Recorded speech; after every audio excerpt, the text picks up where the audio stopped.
Turn up your volume. Because you're about to listen to The Sick Podcast.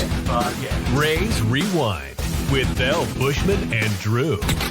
Jansen. That is into center field. Here comes Kiermaier. Phillips has tied the game. Arose Arena coming around. Throw home. Now he stumbles. But the ball gets away. Tampa Bay wins it. Brett Phillips, Game 4 hero. The sickest Tampa Bay Rays podcast. It's gonna be sick. And welcome everybody to the Rays Rewind podcast on the Sick Podcast Network. Welcome in once again is myself, the great El Bushman, and alongside me as always is Drew. Welcome in for another episode. Drew, we've got content, so we've been recording more, which is awesome. So the offseason has been great to us and the Rays fans, which is great. So offseason's been exciting as of late. And speaking excited, I think this episode today may be the one I've been most excited for in a long time. All right. Well, before we announce our guests, and make sure to go to our YouTube page at the Sick Podcast, Rays Rewind, hit that subscribe and notification bell when new episodes drop. Our guest today, skydives from time to time, runs marathons and triathlons.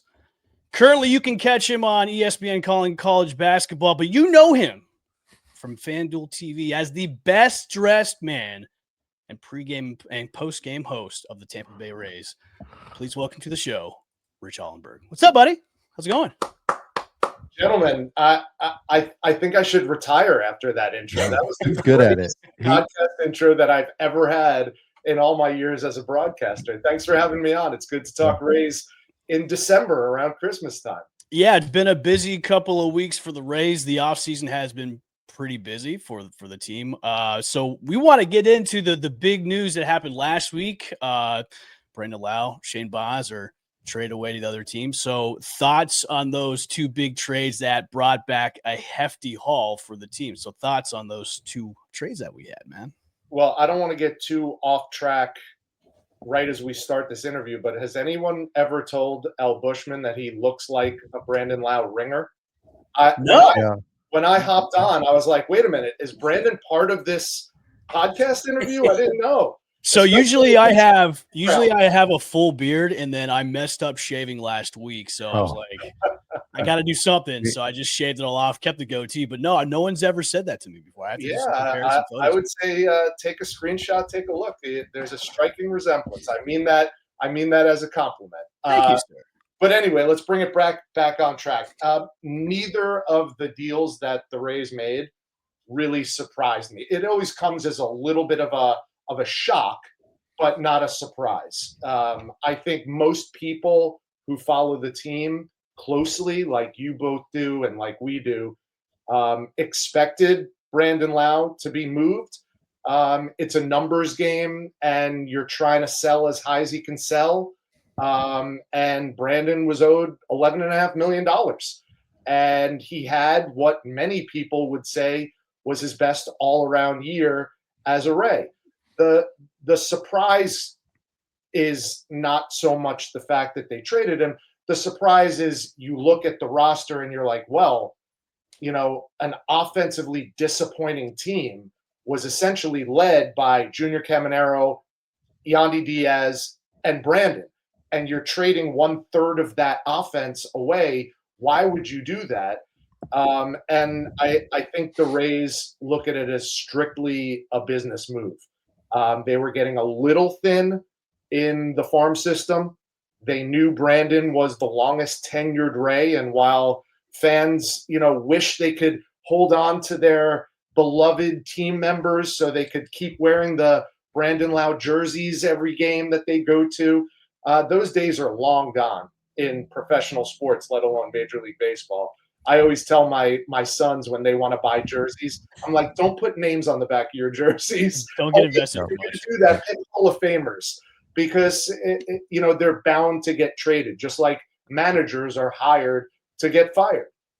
So Brandon was terrific last year. I always said on our shows, I think he was underrated as a defensive second baseman even. But now he's a Pittsburgh Pirate. And I think what they got in return for him is something that they needed. Last year, I thought the outfield in general was disappointing. You know, you had Josh Lowe, you had Johnny DeLuca. There was some thought like this outfield could be electric. And to my opinion, it was anything but electric. Injuries played a role in that. But getting a kid like Jacob Melton, he's, in my opinion, MLB ready.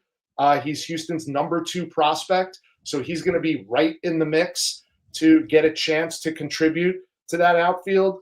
You get Anderson Brito, who's young, but certainly one of Houston's top prospects. So what you're doing is you're fortifying your farm system, certainly, but you're also making for some really good competition going into spring training. And then obviously you have Cedric Mullins in the fold too. So all of a sudden they've addressed the outfield the way that the Rays could with their payroll. So what they got in return for Brandon Lau, I'm okay with, because I think the writing was on the wall.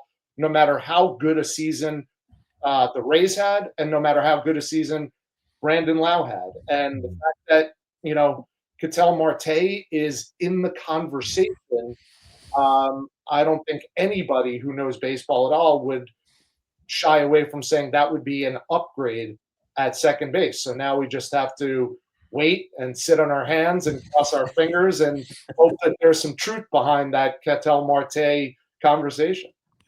With the Brandon Lau trade, Rich, you experienced the team at a much closer level than we do as fans. Whether we're in the seats or, watching at home, you're there with the team. You're on the field, in the clubhouse, some traveling. What do you think the Rays are going to miss most with Brandon Lau not being on next year's team? So, and if you pick one side, I'm not saying it's a slight to the other, but do you think they're going to miss the on-field or the off-field more with him, the on-field impact or off-field? Because he's a quiet guy, never been one of the rah-rah guys, but to my knowledge, one of the leaders of the clubhouse. I know some of the clubhouse things they do. He was, I believe, one of the guys that was always at the forefront of that clubhouse. Certainly the longest tenured Ray, I believe. So I'm just curious, for a team that's kind of been searching for a little leadership and leaning on guys like Brandon Lau in the last few years,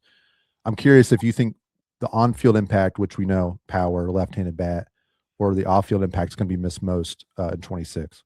I think the on-field, and I say that without hesitation, knowing very well that I also thought, to your point, Drew, I think one of the things the Rays lacked a little bit was some clubhouse leadership, if you will. I don't think even Brandon, if he was on here talking with us right now, I don't think if you ask Brandon to list what are your best qualities, I don't think leadership is anywhere near the top 3 or 4 or 5 for him. He's just not one of those dudes. With that said, I think the Rays were missing one of those dudes in general, and it wasn't just Brandon's fault. So it'll be interesting with the construction of the roster going into 2026, who is going to be that dude? Is it Junior Caminero now that he's got a full year under his belt? I still think he's a little too young to wear that mantle, but certainly he is an energy guy. He's an energy giver. We all witnessed that. Even Yandy, who as of right now is still a Tampa Bay Ray, and they exercised that option, and I'm glad they did. He's not necessarily a leadership for the Tampa Bay Rays. And I don't think losing Brandon in the clubhouse is going to be nearly as missed as he was on the field. But having said that, the one thing the Rays, they're not wishing him to be injured next year with the Bucks, but he has had a history of missing significant amounts of time. And I think after they saw what he did last year, they're like, okay, the odds are, given the scope of his work, that next year we're not going to get that many games out of Brandon Lau. So it falls into the, buy low, sell high philosophy that they have and that they've always played with.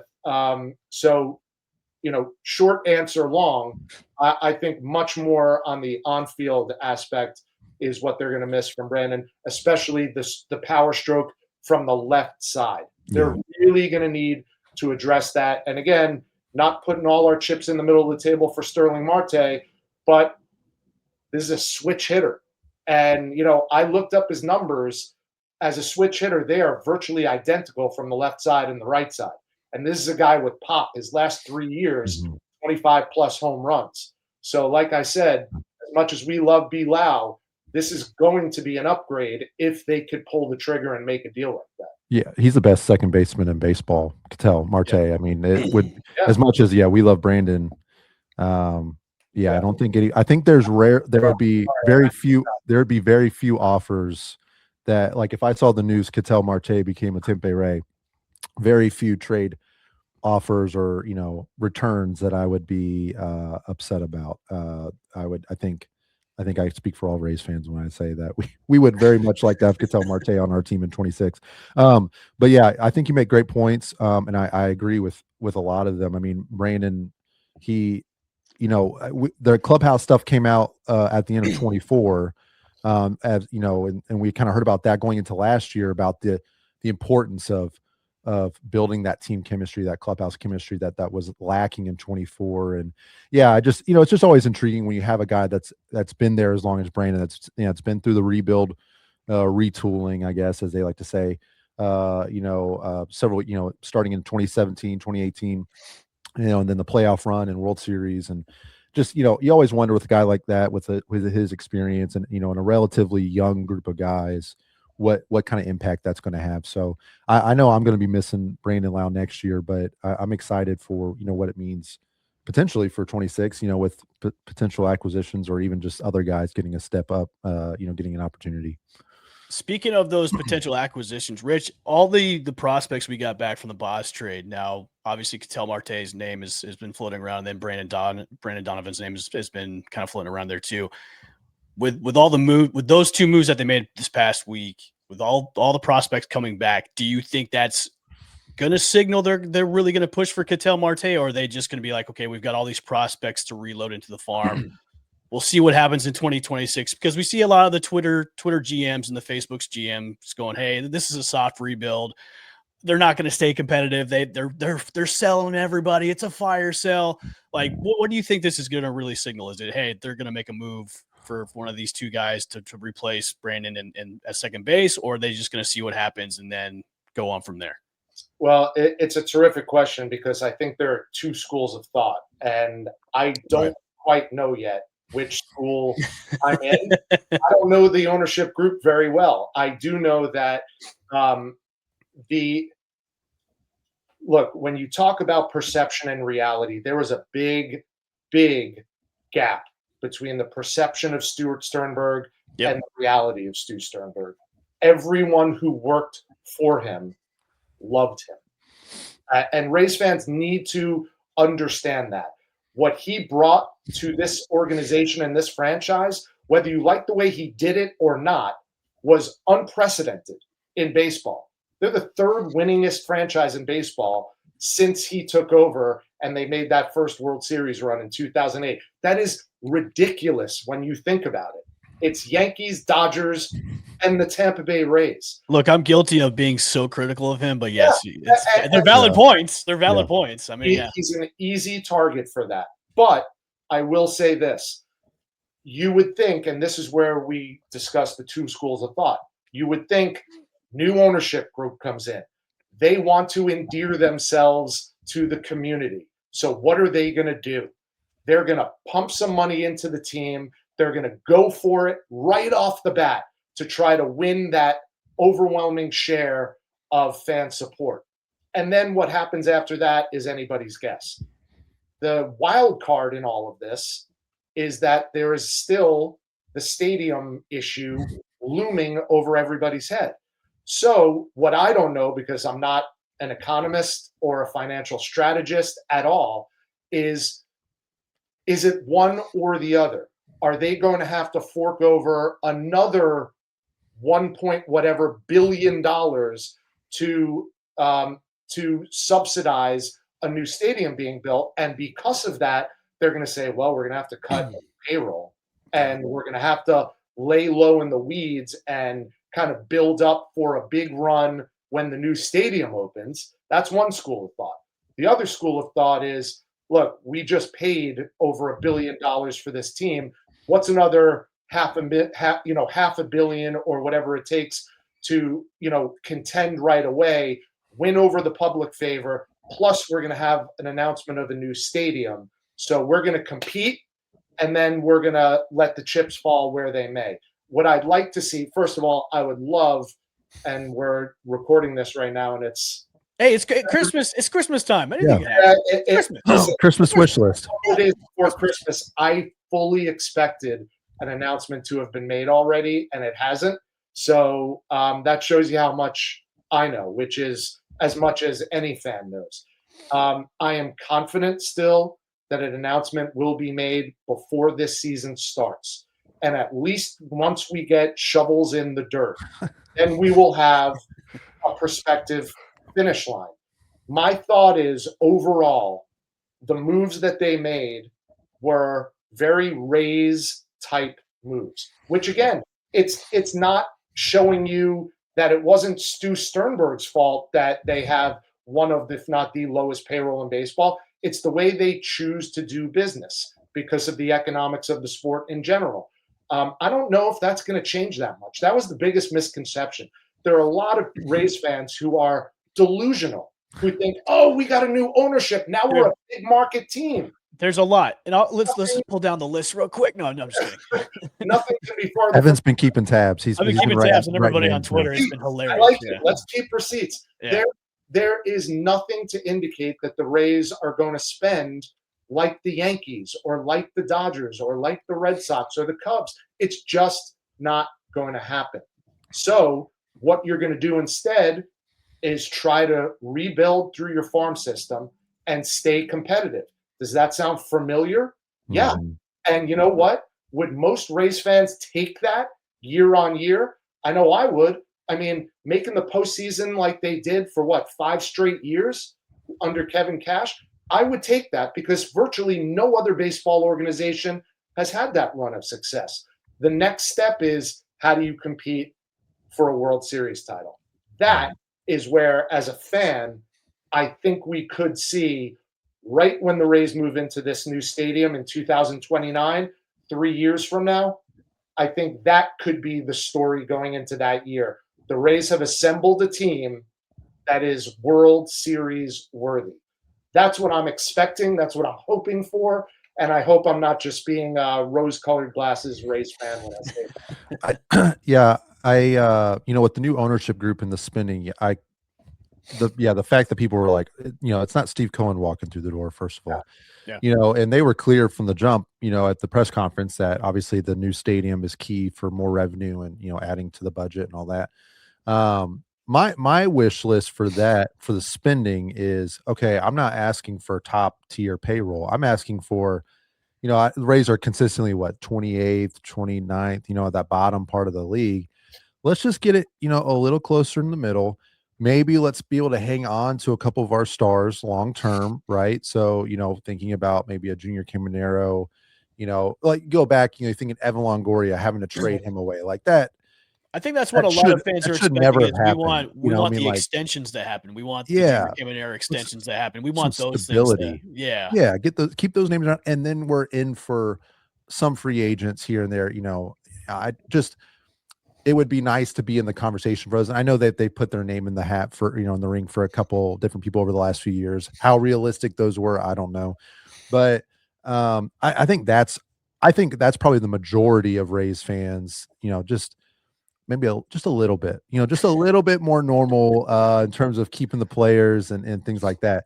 That's one of the reasons too, Ketel Marte. I've been so conditioned as a Rays fan. I look at his contract and I'm thinking $16 million over 5 more seasons, like, man, and he's 32. Like this is just opened up 15 mil over the weekend. This is just a huge. That's a lot, but he would be a value technically based on his production. Now you don't expect that production to hold in his age 35, age 36 season, but you talk about to add a guy too for Arizona too as well. Creating excitement in your first year. That's a guy just bringing in new energy, new talent. Just bringing in a name like him. It's just, in my opinion, would be a huge, I think, boost for the fan base going into 26. And he's a guy you along with Caminero and Aranda that you can, that you see it coming together, and he's going to be here. He would essentially be here for that time period you mentioned, right? 29, where you hope new stadium, team is ascending. And so that's one of the reasons why I think it could be a good fit. I'm just skeptical. I am skeptical about, I'm one of those that until I see it happen, you can't convince me otherwise that this is more of just like typical Rays retooling. Farm system underperformed last year. Let's bring in some new talent there and hope we can kind of piece things together with, and hope we get some better performances out of the guys we have so that we can, as they say, play meaningful games. Rich, as you can tell, Drew has bought a couple of Rays jerseys with people's names on their back. I have bought one single jersey. It was a Black Devil Rays jersey. I was very excited about it. I won't mention who it was. It's he who should not be named. I was so excited. It's hanging in my closet still. I haven't worn it in about 2 years. Yeah. So or a year and a half. So or whatever it is, 2 years. So and unfortunately I missed the give back promotion being out of state now. So I don't know what to do about that. So yeah, I'm a little scarred from the jersey buying. I'll be honest. I don't know what to do about that anymore. It's okay. It's interesting you bring that up, even though we're kind of, snickering about it. And you talk about signing some of these young guys to long-term contract extensions. Mm-hmm. I firmly believe, and I have no evidence to back this up, but I firmly believe, having been around the club, that, and I'll say his name, that Wander Franco debacle is something that still to this day sticks with the Tampa Bay Rays. And it's one of those moments that I feel like if the Rays end up moving into a new stadium and winning a World Series that year, let's all hope for the best case scenario, someone's going to write a book. And it's just like someone wrote a book about when Jim Leyritz hit that home run for the Yankees in 1996. People forget they were down in that World Series and they were looking like they were going to lose that game. And Leyritz stepped up and hit a home run in Atlanta against the Braves. And the Yankees went on to sweep the rest of that series and go on to a dynasty. It was the one swing that was the fulcrum point for that Yankees dynasty. I'm not saying the Rays are a dynasty in the making, but I'm saying that if Wander played out the way that everyone thought and hoped and expected, we wouldn't be having these conversations right now. He was the linchpin to the future success of this organization. So they are still burned and scarred from that situation. And I think that might be why they're taking a little bit longer and being a little bit more judicious, even with someone like Junior Caminero. He is the unwitting victim of the Rays getting burned from handing out these long-term contracts. Even though maybe fans don't understand this, when you sign someone to 10-year deals, it's usually working for both people in the conversation. It's working for the owner and it's working for the player. So he's got some stability and some long-term comfort, but the owner knows that 5-6 years from now, his name's going to be on the trading block because everything is backloaded. Yeah. So just like the Longoria deal, the 10-year deal he had was just like that. Well. And it is a business and it is not, personal. The Rays used to make a priority of signing good dudes. And that's why their clubhouse was always so rock solid, because they had good dudes. And unfortunately, Wander turned out not to be that. I think Junior is that. Yeah. And would I give Junior a long-term extension? Hell yes, I would. But I think given the circumstance, I could certainly understand the Rays pumping the brakes and taking their time maybe a little more than they would have had that Wander Franco situation not played out the way they were. Yeah, I've spent far too much time imagining Wander in the lineup the last year and a half don't or want to two. talk about it because it's fool's gold. Oh, But it's I mean, he painful. was the hottest player in Major League Baseball when that happened. I remember sitting in the press box at the Trop, and everyone's looking around, going, "What's going on here?" He was hitting like 355 at the time. Like it was insane, and he had MVP top He would caliber player written all over him. he was going to win the Gold Glove that year. In 23, he was the Gold Glove shortstop for sure. The thing that we talked about this, Evan and I have on the podcast, but I've erased his memory from my mind. So yeah, he's much more able to like move on and be like, I've moved on. Yeah, I was, I was at his debut. One of the better baseball sports fan moments I've ever had, between that and the ALDS Game 1 against the Red Sox in the same year, 21. Those were just some of the best Rays memories I've got. So, having that, and then, my son, he's 9 now. He, just because we always had Rays baseball in him, he just loves the Rays. I've conditioned him very, very well, and Wander was his favorite player. We had big thing in his room of Wander. His first shirt was a Wander shirt. All that stuff. And so it was just like, this was the guy that he and I were going to watch together, and say what you will about the contract and when he would even be around. I don't care. Like, that was the guy we were going to watch together. Yeah. And that was the guy the Rays were, that he was the sun that they were orbiting around, that made everything work. Right. And, to have all that come crashing down the way it did, not only for the on-field stuff, but just like the off-field stuff that I don't feel like gets talked about, on a community, on a fan base, where I've got to talk to my son now, like, hey, we it's something, it's just something like that should never happen. So it is a shame. And I think you're right. The Rays, they've been climbing uphill ever since that moment. Just trying to figure out the lineup, not having that switch hitter presence. Ketel Marte, again, we're going back to Marte, but like getting back that switch hitter at the top of the lineup would just be such a huge boost for this team. But yeah, there's just, I think you're right. They're taking their time, and Caminero, unfortunately, being I think a victim of that, when he, is very much a candidate for somebody, for the Rays to be like, we want this to be our guy, moving forward.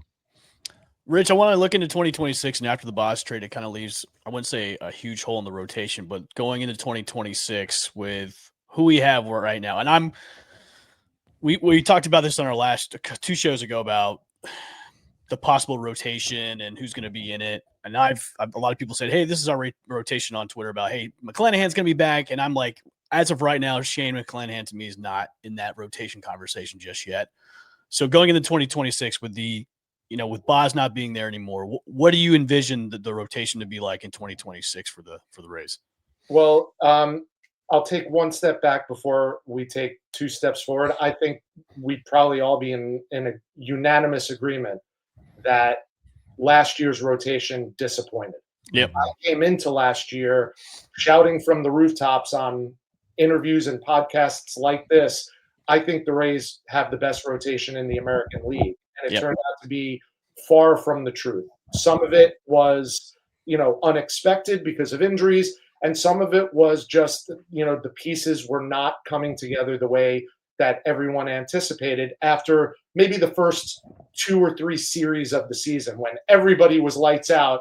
And it's like, okay, this is a playoff team, and they're going to be led by their starters instead of what we were used to, which was they were led by their bullpen. I think, there are always question marks. I think every single team has question marks, especially when it comes to their arms and their starting rotation, because Tommy John surgery has become so predominant in baseball because of the way pitching has changed. But the one thing I could say going into this season, at least, or going into spring training, is that the Rays are a lot more balanced in their starting rotation. They were really right-handed heavy after Shane went on the shelf before the season started. So I happen to think, Evan, that Shane will be back.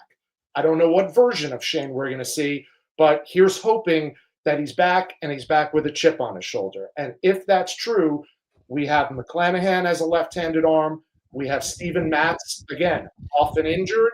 We don't know what we're going to get, but a big differentiator from the power arm of Shane McClanahan, you have the crafty lefty in Steven Matz. And then you also have Ian Seymour, who I thought portended very well last season, and with a year under his belt, has the ability to become a fixture in the starting rotation instead of one of those swing guys where you'll be a spot starter here and there, you'll come out of the bullpen here and there. I think he has got a chance to compete for one of those solid starting rotation spots. So that's 3 lefties right there, which the Rays didn't have. Right. Then you got Drew, who was not only an all-star, but as good as any pitcher in the American League. Is he going to be able to replicate that? That's the big question. And we are in uncharted territory with Drew because of the amount of injuries that he's had and surgeries that he's had on his elbow. But maybe we'll look back on Drew Rasmussen's career and say, maybe more pitchers should have gotten cut on a third time because he is like the bionic man now. So you put him right at, if not at the top of the rotation. You have Ryan Pepio, who's got just his second full year of big league service under his belt. And I think Pepio, the way that I know him, is a bulldog. And I think he's going to take whatever his shortcomings were last year, and he's going to work his ass off in the offseason, and he's going to be that much better this year. So you have those 2 guys at the top of your rotation. And then you have Joe Boyle, who the Rays got a really good long look at. He's a power arm. You could certainly, give him at least a fighter's chance to break into that rotation. Griffin Jacks was a name when they got him at the trade deadline. A lot of people were whispering like he might be a good transition guy from the bullpen into the starting rotation. And then Michael Ford, who they got, in that Oz deal, I think he's major league ready also. And I think the Rays think that he is. They don't want to put that kind of pressure on him, but I think he's going to compete. So I think they have depth in the starting rotation, maybe more so than they did last year. But I think they also know that they have to have that depth in case some of these pitchers, which it stands to reason they should be expecting this, go down with injuries. Who do we have to backfill? And I think the Rays have some arms, but just like anybody else, I think, there are more questions than answers at this point. Yeah, and that's my biggest concern is, when you talked about Shane, is what kind of Shane McClanahan are we getting back? And I was cold on our last podcast where I was like, look, if you get him healthy and if he's performing well, flip him at the trade deadline and get something back for him because the value would be so high. And that's just me. And it's only because of just the amount of injuries that we've had to go through with Shane. He hasn't pitched a full year. He's been hampered with TJ a lot. So it's, if you can get the value out of him and get something back for him, I say maybe do it. But I'm cold-hearted when it comes to this sort of things. But I also look at, hey, you could possibly go out. There's been rumors they've been possibly wanting to go re-sign Zach Littell, maybe Zach Eflin, which he can kick rocks. He can maybe stay there for free agent end. But there are possibilities of bringing back Littell, which I like. I love Littell. I wish the Rays wouldn't have traded him over to the Reds, but I think he's a guy they could possibly bring back too as well. But just my biggest thing with the rotation is, like, what are we going to get out of Shane? And even what are we getting out of Matz, too, because it's the unknown of coming off those injuries. Absolutely. I was looking, I was kind of like familiarizing myself with Steven Matz. I remember him from what seems like a million years ago when he was with the Mets. Yeah. He's been around a long time. This is a dude who's pitched in the World Series. So he has that veteran leadership. And this kind of goes back to what we were talking about earlier with the Rays as a whole. I think the Rays might be one of the few teams in baseball who are led on the field and in the clubhouse by pitchers. And if that's the case, and that's okay in a culture that really separates in the clubhouse, you have pitchers with pitchers, you have position players with position players, you can't ask for a better dude than Drew Rasmussen. He is the epitome, the living example of everything you want out of a ball player on and off the field. So the Rays are rock solid if that's the case. But, I think that they understood last year that what they saw on the field was not what they expected. My one cause for concern is it now looks like the Rays have a little bit of a shorter leash with what their expectations are than they had in the past. It was almost so good, and Kyle Snyder was thought of so highly that, like, bring anybody in. Kyle's going to fix them, and Right. they're going to be lights out. And all of a sudden, last year, the starters weren't that.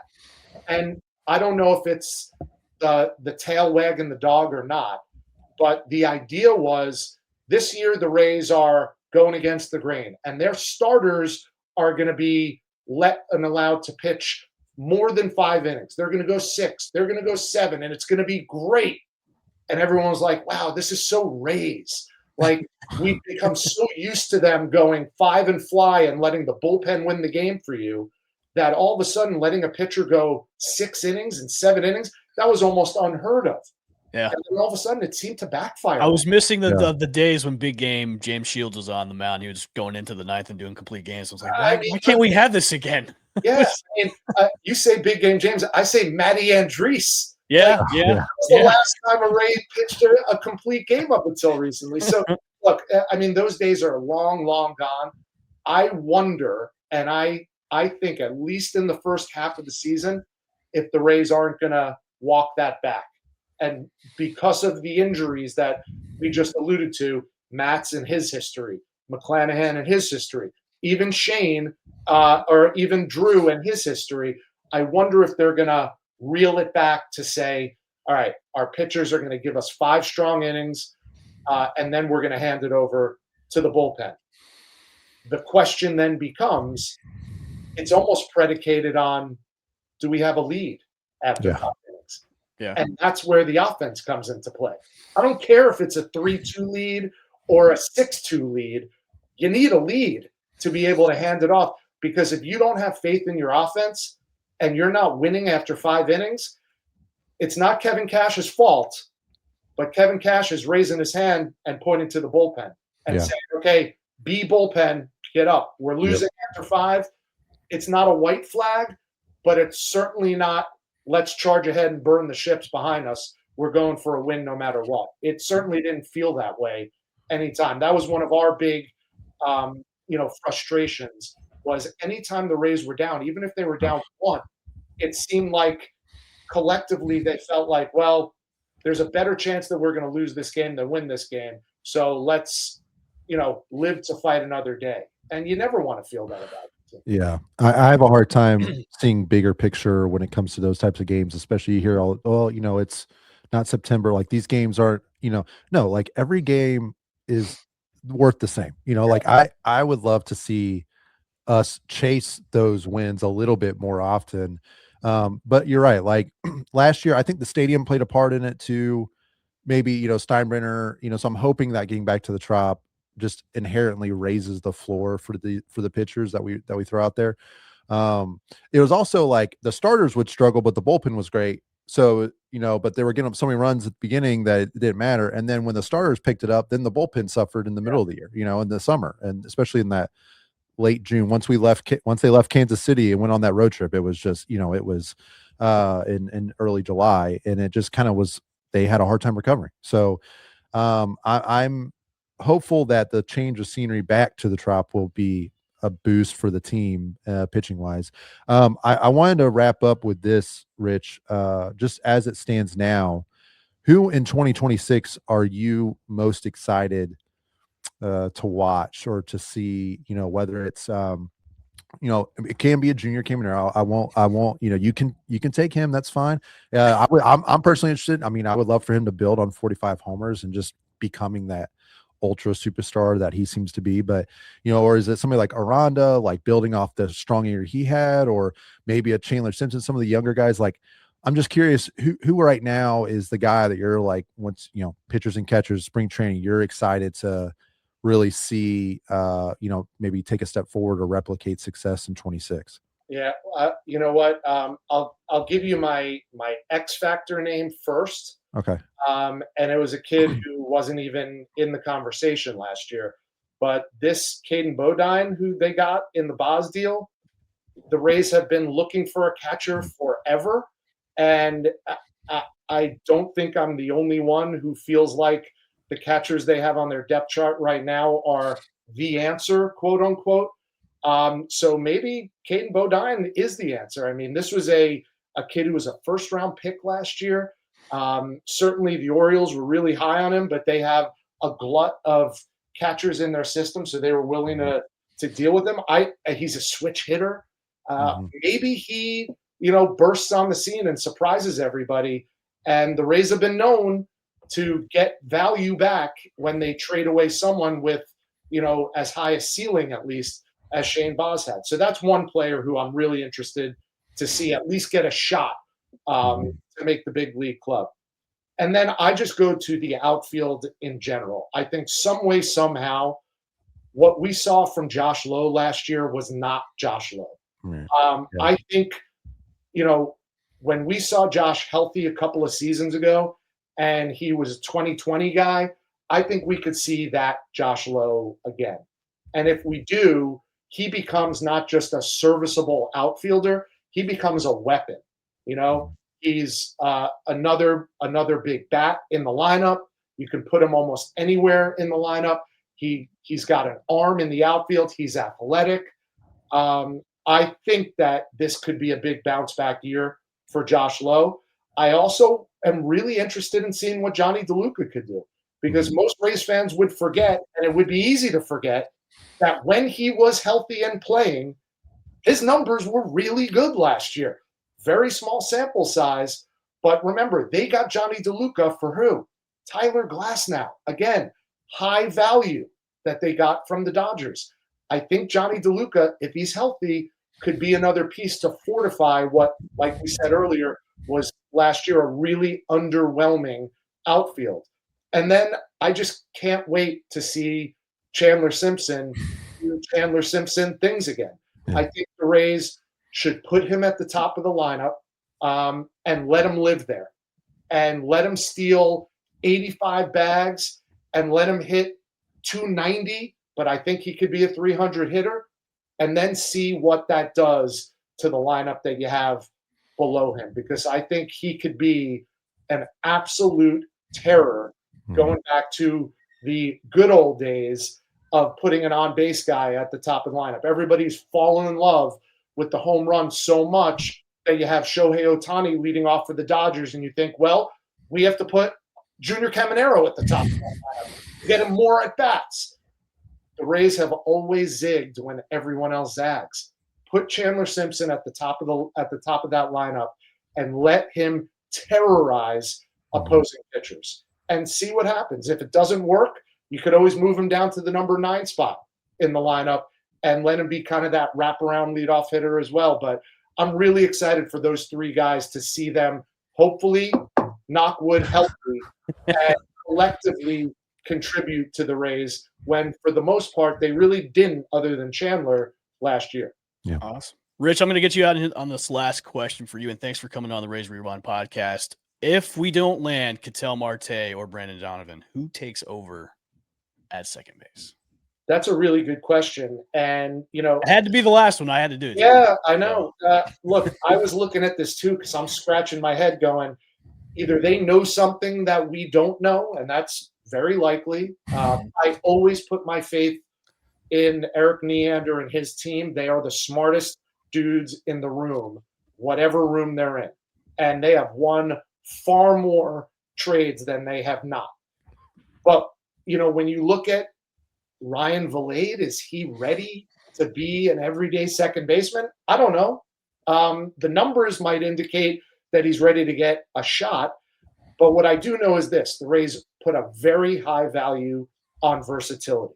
So could you see someone like, another infielder shift over to second? Richie Palacios, can play second. Richie Palacios there. I wouldn't like to see Richie as your everyday second baseman, but would you move Taylor Walls over to second? Then it's, who's your everyday shortstop? I think they certainly have that earmarked as a priority for them at this point. And if it's not Ketel Marte, I think they're still shopping for that everyday second baseman. Maybe it's Brandon Donovan, maybe it's not, but they will address that. They're also looking within their organization to see who is a chess piece that doesn't necessarily have to be there for 140 games, but maybe could play there for 80 games. And we can move that player to the outfield when we need him to, which they did with Brandon for a little while. You know how much the Rays value that kind of versatility. I think the one, cautionary tale is when you do that, you mess with that up the middle defense. And the spine of the defense is where the Rays have really made their hay. You could say, oh, they win with pitching. The way the Rays win is run prevention.